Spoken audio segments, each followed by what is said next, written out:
with coverage you can count on. This is the Erie News Nowcast. Good morning, I'm Mark Salty. It is a Thursday. Yeah, we're getting closer to the weekend. Thanks for jumping on Facebook Live as we check some of the stories we're following here at Erie News Now. We'll also have David Walter stopping by with that first warning forecast that'll take us right through the weekend. We begin, though, with news out of the Tokyo Olympic Games. This story has nothing to do with the athletes themselves or even COVID-19. Olympic organizers firing the director of tomorrow's opening ceremony. Yeah, that big show's director, Kentaro Kobayashi, dismissed. And Olympic organizers say it was because of a Holocaust joke he apparently made during a comedy show all the way back in 1998. And that firing had announced at a news conference in Tokyo, that announcement coming from the organizing committee's president, Seiko Hashimoto. And she said she only learned of the matter overnight. She said Kobayashi's joke about the Holocaust, again, more than 20 years old, quote, mocked a painful historic fact, end quote. And she apologized for the inconvenience, as she put it, of firing that director on the eve of that much anticipated ceremony. Earlier this week, a composer whose music still expected to be used at the opening ceremony tomorrow forced to resign after he bragged apparently about some past bullying of his classmates. That opening ceremony set for right around 7 o'clock tomorrow morning. Meantime, Olympic organizers say 2 more athletes at the Games have tested positive for COVID-19. They actually announced 12 new positive cases overall at the Games. Those 2 athletes included on that list, so the number's now up to 87.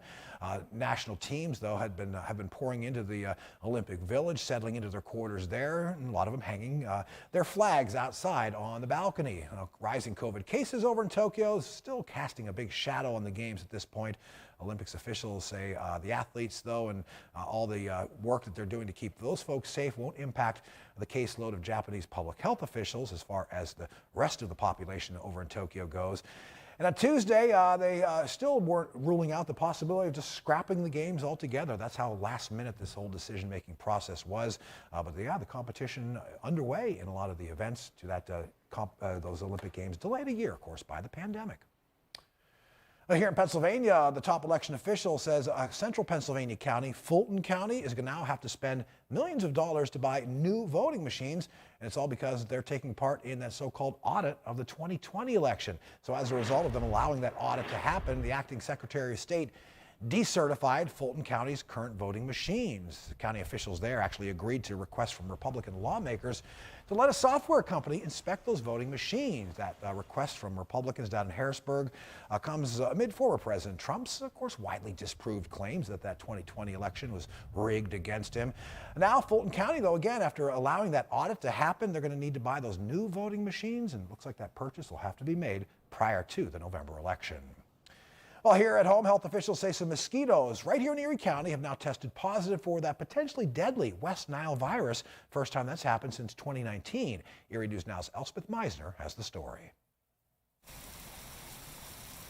A week of rain brings big puddles, and with the puddles come mosquitoes. The Erie County Health Department traps mosquitoes all summer and tests them for West Nile virus. Earlier this month, some tested positive. As we've continued to do surveillance since that collection, we have seen an increase in mosquito larvae. So we've been treating those areas and have still been setting the traps and collecting adult mosquitoes as well. Harbor Creek is no stranger to dealing with mosquitoes with West Nile virus. Supervisors say it happens almost every year. They do not disclose where the location is. We don't even believe it's township-owned property. It could be private property. It could be, tires that, are collecting water, a pool that's not being used, standing water. At this point, only one group of mosquitoes have tested positive for the West Nile virus.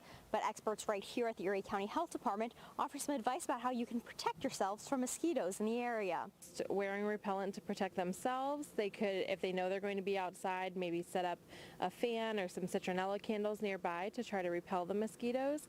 And then just really getting water out of the yard is the biggest thing that you can do. Experts also stress that just because this group of mosquitoes was found in Harbor Creek doesn't mean other areas aren't affected. It could happen anywhere. We test across the county, and we have been doing extra surveillance now in that area. Elspeth Meisner, Erie News Now.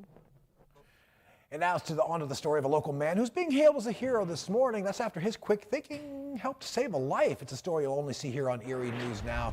The focus, a Vietnam veteran, Jonathan McClendon. Yeah, seen this video. He was on his way home from work last night, saw a truck crash sitting basically at 18th and Chestnut, and he helped pull the unresponsive victim out of that truck. Did some chest compressions until EMTs arrived. McClendon says those paramedics gave the victim Narcan, so yeah, a potential drug overdose situation. But McClendon says the big point, that man was alive when that ambulance crew took off for St. Vincent's.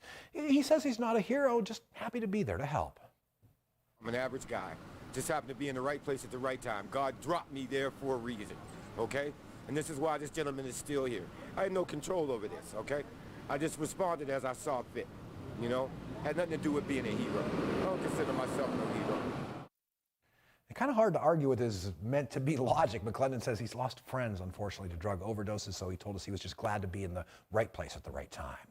All right, meteorologist David Walter, you are the right person to give us that first warning forecast as we get into this Thursday. Sunshine, it looks like, is the dominating factor. Yeah, we will have sun mixing with some clouds for today. It's very comfortable out there, low humidity levels overall as we check out Upper Peach Street with our Interstate Mitsubishi Mall cam, and we'll certainly pick up the traffic over the next 2 hours or so as we start to get into lunchtime for a lot of folks. Heading down to the Bayfront right now, a beautiful scene out there as the sailboats sails away out on Presque Isle Bay. Today, pretty good boating conditions overall, and we're not expecting much rain as we do look ahead over the next several days. It's really Saturday night into the first part of the day on Sunday. That's when we have the best chance, but most days all the way through Monday looking fairly dry. That's obviously great news for us. We really need to dry things out as a whole. Right now, you can see kind of that washed out blue sky right now. It's not so much the dust and smoke coming over from those western wildfires. It's just some high level clouds moving on in, and we'll see them scattered about the sky for today. 69 degrees right now. That's refreshing, especially whenever you do have that 59-degree dew point. You can see temperatures around the region, middle and upper 60s out there. We've got 64 for you in Bradford, 63 in Jamestown, 69 in Erie. And across the area, we're feeling quite pleasant as we look at the muggy meter there as those numbers continue to drop a little bit more.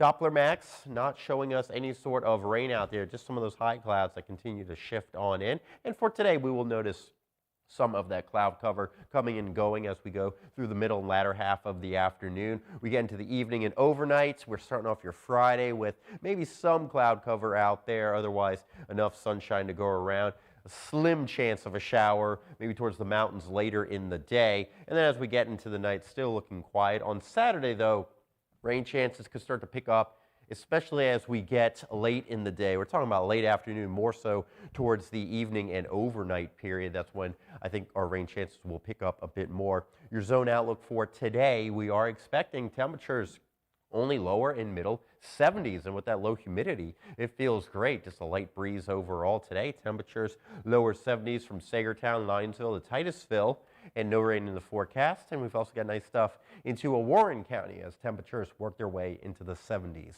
We'll talk about that 7-day in just one moment.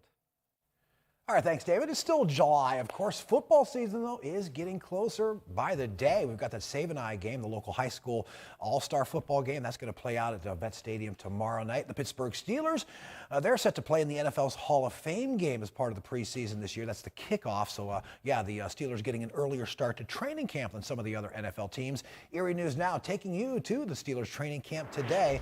And the big focus for the black and gold is 39-year-old quarterback Ben Roethlisberger and whether or not he has another playoff run in him. The Steelers holding their training camp at Heinz Field for the second straight year.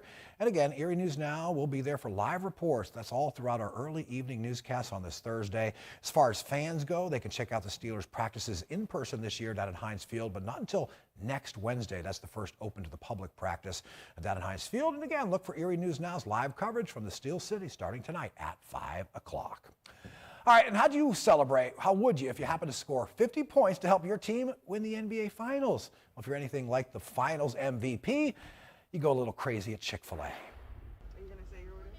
Can I have a 50 piece? Sorry, I will put you. Can I put your camera? Do you mind or no? Sure. There's 150,000 people watching you right now. Really? Yes. So Not only does she not mind, it's her pleasure, actually. This is after the city of Milwaukee, Wisconsin got its first sports title in half a century. It was a sleep-deprived and apparently hungry Giannis Antetokounmpo taking Instagram live. to go right through the Chick-fil-A drive-through line and ask for 50 nuggets as part of his order. Not 51, not 49. He had the championship trophy, the MVP trophy along with him as well. So yeah, it was a pretty epic Chick-fil-A order. And get this, the folks at Chick-fil-A looking to kind of capitalize on this one. They have put that exact order on the menu of all of its Wisconsin locations. Yeah, 50 nuggets now is known, at least in Wisconsin, as the Giannis Special. I'd probably get about maybe 10 to 15 into there and just tap out, David. I don't know about you. Yeah, the thing is, you got to have a line going up to the drive-thru, and what if, like, all of those people got that special? It's a lot of nuggets. It's a lot of nuggets, but I guess that's a lot of extra work for the employees there. But hey, you know, when your city wins a championship for a while and your state is celebrating, you got to do something special for everybody. Right now, we are dealing with some pretty comfortable weather Thursday and then into Friday. This weekend, temperatures cranking up a bit more. We've got some rain coming up later on a Saturday night and then into part of your Sunday. So not a complete weekend washout by any means. You can see temperatures up into the 80s. We're staying that way Monday, Tuesday, and into Wednesday.